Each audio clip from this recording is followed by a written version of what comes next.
Today's daf is Nedarim, daf Pei Beis. Yafer chelko umisham mashto usehei netula min haYehudim. Her husband must nullify his part, the part of the vow that affects him, so she will be permitted to him, and that she may engage in intercourse with him, but she is removed from all other Jews, so that if he divorces her, she is forbidden to everyone. V'i amrit neder inoi nefesh havi, amai tehei netula min haYehudim. And if you say that this vow is a vow of affliction, why should she be removed from all other Jews? Wasn't it already established that when a husband nullifies a vow of affliction for his wife, he nullifies it not only with respect to himself, but with respect to all others as well? Shma mina dvarim shebeina lebeina havin. We learn from here that such vows are under the category of matters that adversely affect the relationship between him and her, and therefore he can nullify it only with respect to himself. L'Rabbanan tibayalach mishum dinetula ani min haYehudim. Rabbi Yossi ketani le da'am Rav Huna kule pirkin. Rabbi Yossi. The Gemara notes, according to the rabbis, you still have the dilemma because the Mishnah dealing with a woman who says, I am removed from the Jews, was taught by Rabbi Yossi. Mimai, Kevan Dikatani Rabbi Yossi Omer, Ein Elu Nidre Inui Nefesh, Lamalei Tu Le Mishnah Hareze Yafer, Div Rabbi Yossi, Shmamina Mikan Ve'elach Rabbi Yossi. According to the rabbis, you still have the dilemma because the Mishnah is dealing with a woman who says, I am removed from the Jews, was taught by Rabbi Yossi. Rav Huna said, the entire chapter is in accordance with the opinion of Rabbi Yossi. From where do we know this? Since the Mishnah teaches, Rabbi Yossi says that these are not vows of affliction. Why does it need to teach further at the end of the Mishnah how he can nullify the vow? This is the statement of Rabbi Yossi. Learn from this that from this point forward, the rest of the Mishnah is in accordance with the opinion of Rabbi Yossi. Accordingly, this Mishnah teaches us only the opinion of Rabbi Yossi, not that of the rabbis. Amar Shmuel Mishmei de Levi, Kol Nedarim, Baal Mefer L'ishto, Chutz min Hanasi al Ploni, She'eno Mefer.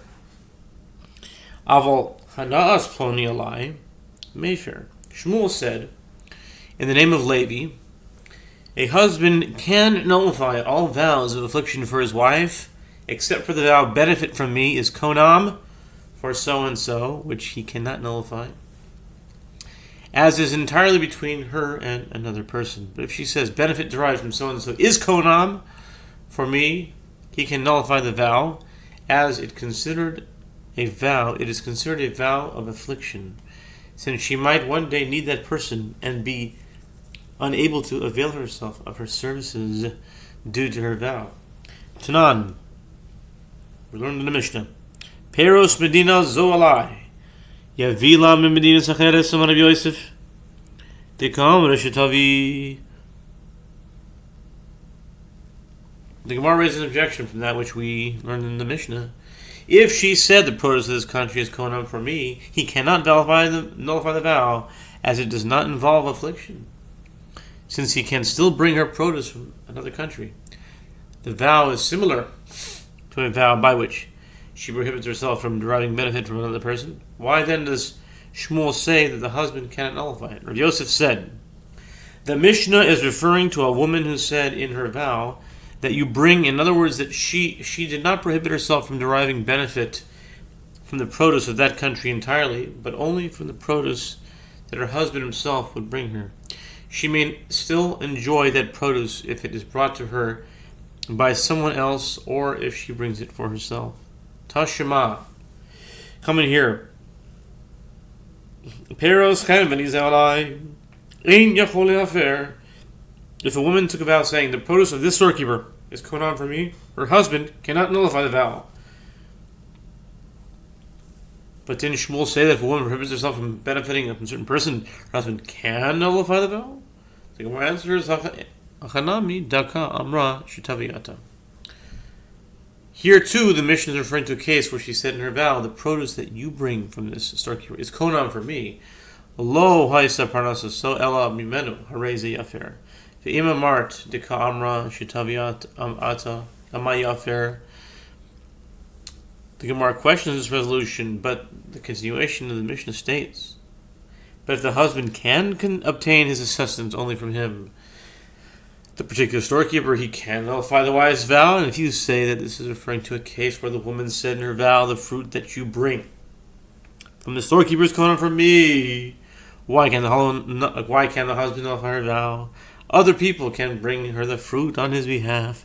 Rather, from the fact that the latter clause of the Mishnah must be dealing with a case where the woman renders all fruit forbidden to herself, even that which the husband does not bring her. The first clause must also refer to the case where the woman renders forbidden even the fruit that she herself brings. And, nevertheless, the husband cannot nullify the vow. Therefore, the objection raised against Shmuel remains. Ella, Reisha, Ein Yachol Hafer Udika Mesahi. Rather, the Gemara retracts its previous answer and explains the matter as follows.